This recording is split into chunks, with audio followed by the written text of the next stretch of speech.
अस्सलामुअलैकुम viewer, welcome to my YouTube channel. तो आज हम स्टार्ट करते हैं आइसोमेरिज्म, जो कि बीएस केमिस्ट्री 5th सेमेस्टर का ऑर्गेनिक केमिस्ट्री का पहला जो चैप्टर है, इसका पहला टॉपिक है। इसका पहला टॉपिक स्टीरो आइसोमेरिज्म है या स्टीरो आइसोमर्स है।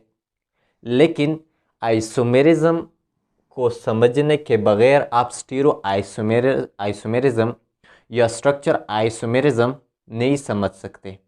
तो इसलिए आइसोमेरिज्म को समझना ज़रूरी है। तो चलो स्टार्ट करते हैं कि आइसोमेरिज्म क्या है। तो आइसोमेरिज्म बेसिकली एक फिनोमेना है जिसमें दो या दो से ज़्यादा कंपाउंड का मॉलिक्यूलर फार्मूला या जो केमिकल फार्मूला होता है वो सेम होता है, और इसका जो स्ट्रक्चर फार्मूला होता है वो डिफरेंट होता है। तो इसको हम आइसोमेरिज्म कहते हैं। तो चलो इसके डेफिनेशन की तरफ आते हैं कि दो कंपाउंड, यानी कोई दो कंपाउंड होगा, यानी कोई दो कंपाउंड होगा which have same molecular formula, यानी कोई दो कंपाउंड होगा और इसका मॉलिक्यूलर फार्मूला जो है जो वो सेम होगा। और वो किस वजह से सेम होगा? Due to equal number of like atom. आपको पता है कोई भी कंपाउंड एटम से बना होता है। अब जब हम दो कंपाउंड की बात करते हैं तो वो दो कंपाउंड जिन एटम से बना होगा वो एक जैसे होगा, लाइक एटम होगा, इक्वल नंबर ऑफ एटम होगा। तो इसी वजह से इसका जो मॉलिक्यूलर फार्मूला है वो क्या होगा? सेम होगा, but different from each other in their structure, physical and chemical property. लेकिन वो एक दूसरे से डिफरेंट होगा किस बिहाफ पर?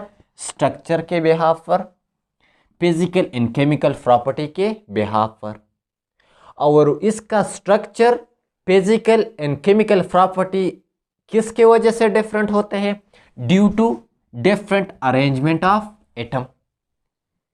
यानी जो कंपाउंड जिस एटम से बना होता है, इनका जो अरेंजमेंट होता है वो डिफरेंट होता है। तो इसी वजह से इस कंपाउंड का, इन दोनों कंपाउंड का जो स्ट्रक्चर होता है वो भी डिफरेंट होता है। और इसी वजह से इसका जो फिजिकल प्रॉपर्टी होता है और केमिकल प्रॉपर्टी होता है वही भी डिफरेंट होता है। तो लो लेवल पर आप ऐसे आइसोमेरिज्म का डेफिनेशन करते हैं that those compound which have same molecular formula but different structure formula is called isomerism or called isomers। लेकिन बीएस लेवल पर जब आप ये स्टडी करते हैं तो ये सेम मॉलिक्यूलर फार्मूला किस वजह से होता है? Due to equal number of like atom से होता है।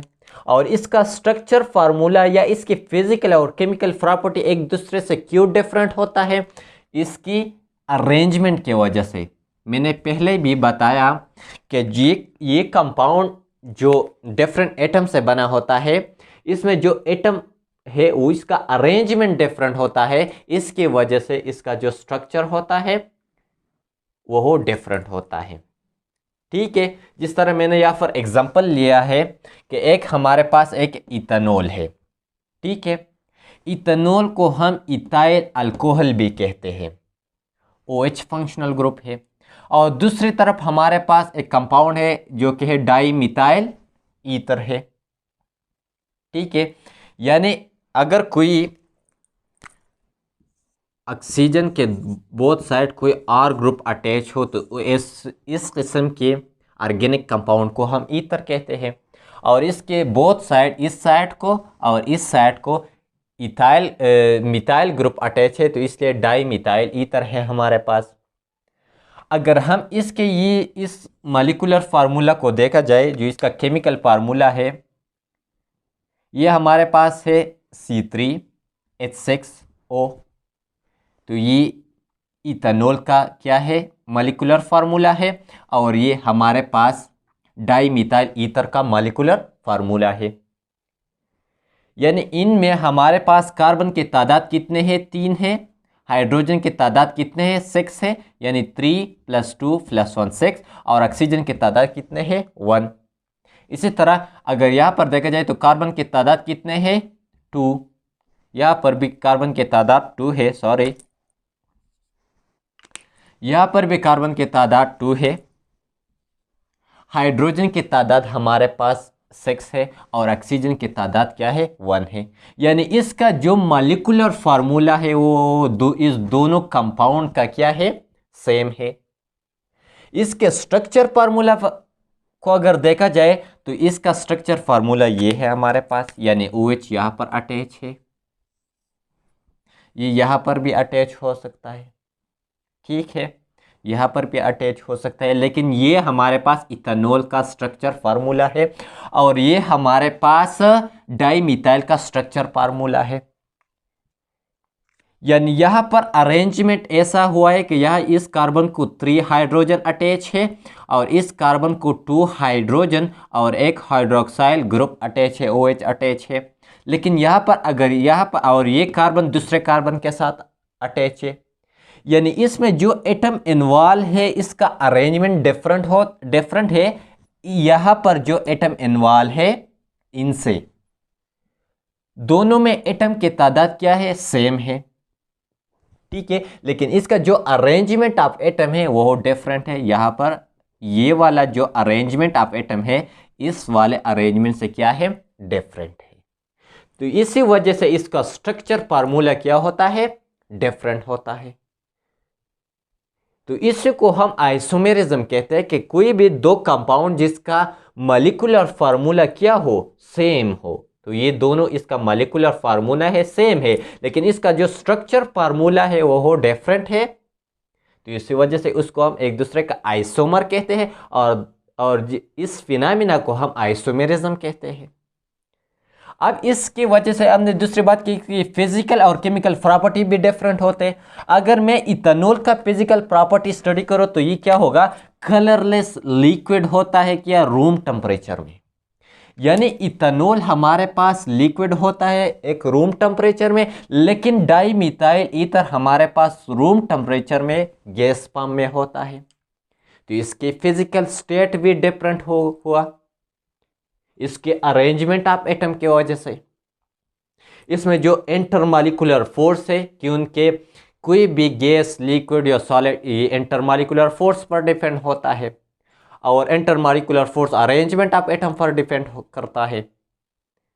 तो इसी वजह से ये हमारे पास क्या है, कलरलेस लिक्विड है एट रूम टेम्परेचर पर और ये हमारे पास कलरलेस गैस है एट रूम टेम्परेचर पर। तो इसका फिजिकल प्रॉपर्टी डिफरेंट है एक दूसरे से। इसी तरह हमारे पास इथेनॉल जो है ये हमारे पास हाई बॉइलिंग पॉइंट है और ये हमारे पास लो बॉइलिंग पॉइंट है। और हाई बॉइलिंग पॉइंट क्यों है, क्योंकि यहाँ पर हाइड्रोजन जो बॉन्ड है वो पॉसिबल है।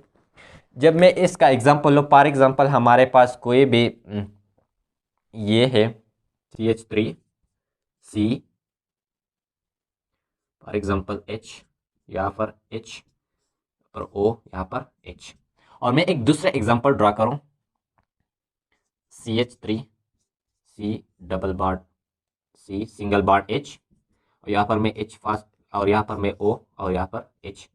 तो यहाँ पर आपको पता है कि ये मोस्ट इलेक्ट्रोनेगेटिव एलिमेंट है और ये यहाँ पर क्या है, पॉजिटिव है। और जब कोई भी, आपको पता है कि जब मोस्ट इलेक्ट्रोपॉजिटिव जो हाइड्रोजन मोस्ट इलेक्ट्रोनेगेटिव एटम के साथ बॉन्ड्स बना देता है तो इसके दरमियान एक बॉन्ड्स बन जाते हैं जिसको हम हाइड्रोजन बॉन्ड कहते हैं। और हाइड्रोजन बॉन्ड आपको पता है जब ऑक्सीजन मोस्ट इलेक्ट्रोनेगेटिव एटम के साथ जो फ्लोरीन, नाइट्रोजन या ऑक्सीजन हो इसके साथ बॉन्ड बना देता है तो उस बॉन्ड को हम हाइड्रोजन बॉन्ड कहते हैं। तो इस हाइड्रोजन बॉन्ड ही के वजह से इसका जो बॉइलिंग पॉइंट होता है वो हाई होता है। लेकिन यहाँ पर हाइड्रोजन पास बॉन्ड पॉसिबल नहीं है, मुश्किल से होता है, पॉसिबल ही नहीं है। तो इसी वजह से इसका जो बॉइलिंग पॉइंट होता है वो लो होता है। तो इसके अरेंजमेंट ऑफ एटम की वजह से इसके प्रॉपर्टीज भी डिफरेंट हो गई।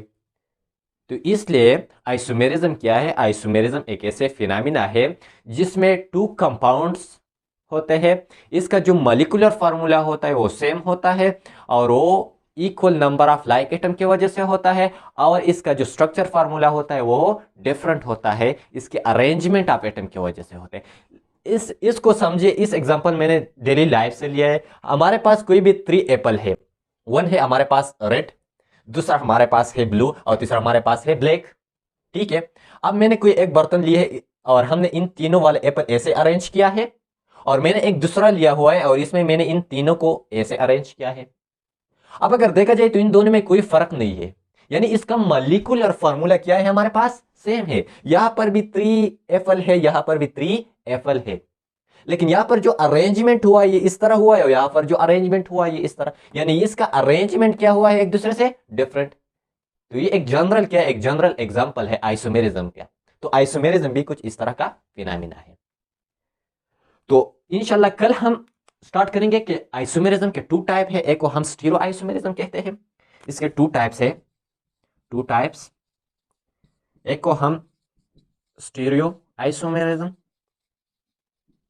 और एक को हम स्ट्रक्चर आइसोमेरिज्म, स्ट्रक्चर आइसोमेरिज्म कहते हैं।